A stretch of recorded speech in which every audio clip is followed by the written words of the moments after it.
welcome to Global Business Insights, where we keep you abreast on details behind the latest headlines and data relevant to the business world. British Finance Minister Jeremy Hunt is managing expectations on big pre-election tax cuts in this week's budget, explaining that recent data have made things even more difficult to help voters. We will discuss the juggling act he faces. The Indian government said on Saturday that Google cannot remove some apps in India from its app store amid an ongoing dispute over service fee payments.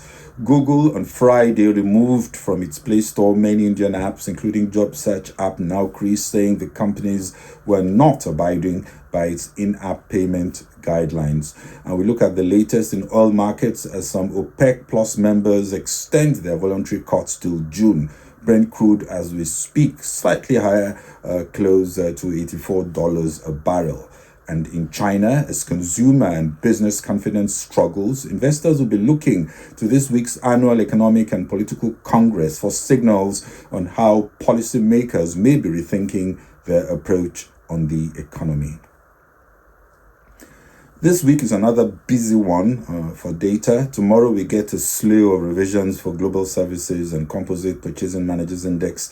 These are updates from the US and the Eurozone. Also from the US, the February jobs data and the final stretch of fourth quarter earnings will be coming in. In the earlier read, we got Eurozone services PMI up to 50 in February 2024. That was the highest in 7 months, compared to 48.4 in January and beating forecasts of 48.8. Manufacturing PMIs last week also showed an uptick from previous forecasts in the UK and in the Eurozone, and we could see the same trend for services. The US Bureau of Labor Statistics reports their February employment figures. That will be on Friday, where it's expected to see a gain of 200,000 non-farm payrolls and a steady unemployment rate at 3.7%. The 200,000 is lower than an unusually strong January jobs growth print, which came out at 353,000 jobs. Earlier on Wednesday, we will get the job openings and labor turnover survey, expecting 8.9 million job openings on the last business day of January, also down slightly from December. Some of the final batch of earnings for the fourth quarter last year, that's corporate releases, will be coming in. That would include for Target, Campbell Soup, and on Thursday, Broadcom. UK Chancellor Jeremy Hunt recently said Britons should focus more on the Bank of England from where they can expect help to save the economy, even as the latest numbers show less fiscal space to do as much as Sunak's government will have wanted, casting already a gloomy backdrop for the budget speech on Wednesday. Others have found a less subtle way to blame the Bank of England. Former Business Secretary Jacob Rees-Mogg hinted that the bank's independence should be blamed for high interest rates hammering the economy. So what do you do in a budget when it does look like it's damned if you do, damned if you don't? Fiscal headroom has dipped of late. More recent estimates show Hunt may have about 13 to 15 billion pounds instead of the 20 billion pounds he had in December. A 1% point cut in the 20% basic rate of income tax would cost about £7 billion per annum, while a 1% point cut in the rate of national insurance contributions for employees would cost £5 billion, and a freezing of fuel duty would cost £6 billion. The Chancellor is also unlikely to abolish inheritance tax in one go, but he may raise the threshold for paying it or reduce the rate. If one ball has to be dropped, it's not likely to be fiscal discipline. More likely, Hunt could attempt to push optimistic future revenues, pledge less fiscal costs driven by lower interest rates as from, say, June, announcing a tighter squeeze on public spending and presenting better GDP growth to deliver more cushion for a little extra in the wallet of voters. Literally, he may be spending based on uncertain future forecasts. Squeezing spend is tough to implement with NHS, defense, overseas aid, and education spend ring-fenced, but it's easier to befuddle the arithmetic there. Also, potential revenue raisers could be increase in air passenger duty for business travel, extension of the windfall levy on oil and gas producers, and tax on vapes. Hunt says it will be unconservative to borrow more to reduce taxes, adding that it will move towards lower taxes in a responsible and prudent way. So Wednesday could be themed prudent and responsible giveaways for impatient voters. Others argue that fiscal artistry can no more save the day, and attempting to use the budget to turn around fortunes at the polls is likely to be futile, adding that Sunak needs to give way for a Boris Johnson to do what it does best. That is, convince loyal zealots who never really cared for the numbers and be more compelling in blaming the weak economy on the Bank of England and Putin. The other thing, of course, is that the larger the tax giveaway, the more likely the upward pressure, the greater the upward pressure on inflation, meaning the more likely it is that official interest rates set by the Bank of England would have to stay higher for longer. Annoying IMF and markets with a fiscally aggressive budget is like punching more holes in the sinking boat. Even if lower rates will help the economy, it will not in the short term, and drips of extra pounds are unlikely to change the mind of voters who need someone to blame. Most importantly, as we wait for the budget, the Conservatives know if they hold on to power, they will gain the opportunity to fix any fiscal damage this week's budget may inflict. So let's wait and see what they're going to do. Information Technology Minister Ashwini Vaishnaw said on Saturday that he has held talks with Google and that there is need to protect Indian apps developers, as Google claims many Indian apps developers are not following their rules and were delisted on Friday. The removal led to criticism from the many startups who have for years protested and challenged Google's in-app fee.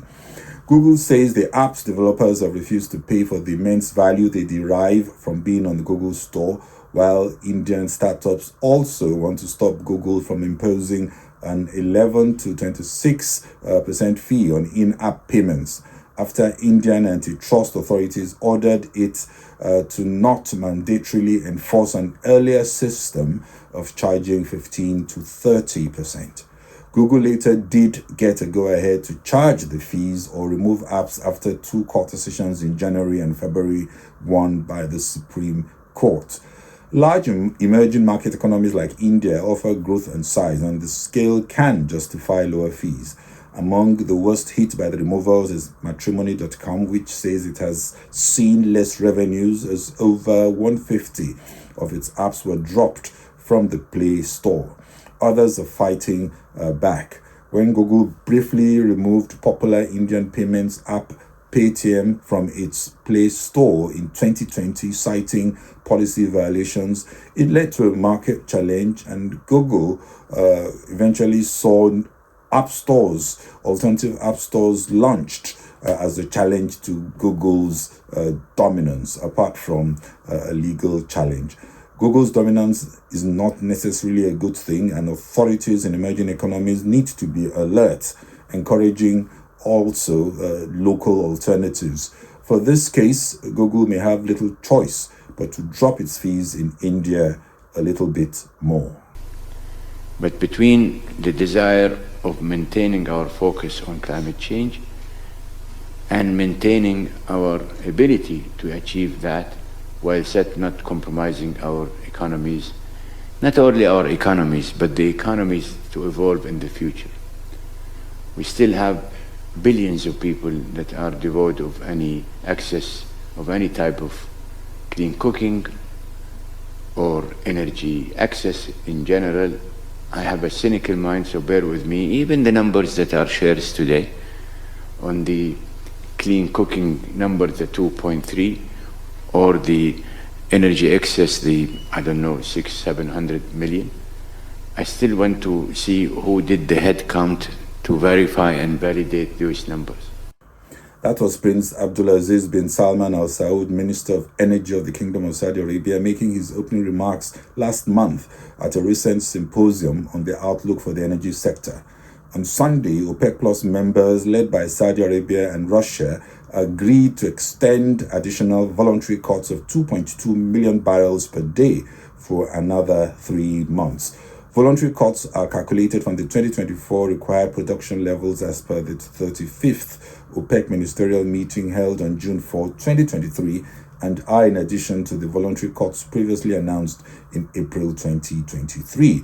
Saudi Arabia, for example, is cutting by 1 million barrels per day, Iraq 220,000 barrels per day, United Arab Emirates 163,000 barrels per day, Kuwait 135,000 barrels per day, all to stabilize prices. Saudi Arabia is now producing 2 million barrels a day less than it did in October 2022, while the US latest production data at 13.3 million barrels per day is over what it produced a year ago by 1 million barrels per day.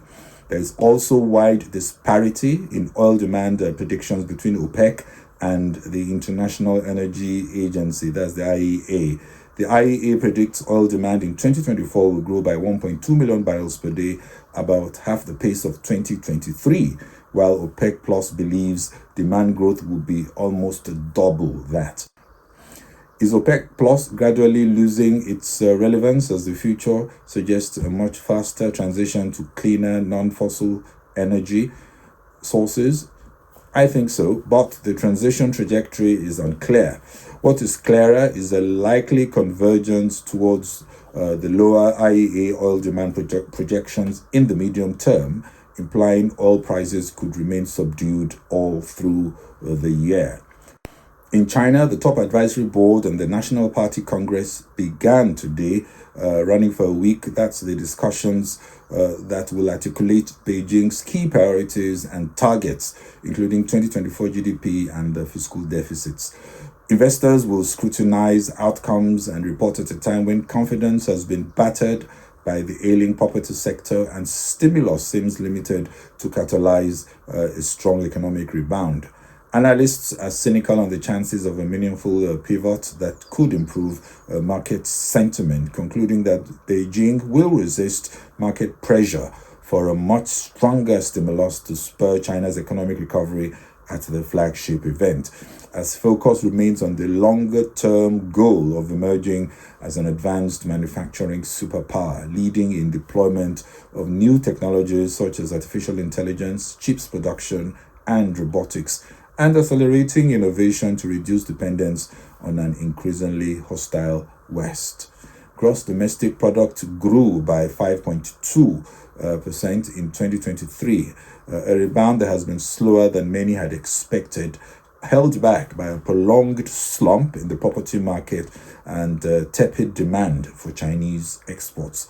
Analysts expect gross domestic product growth this year will be slightly less, set at about 5% for the national economy.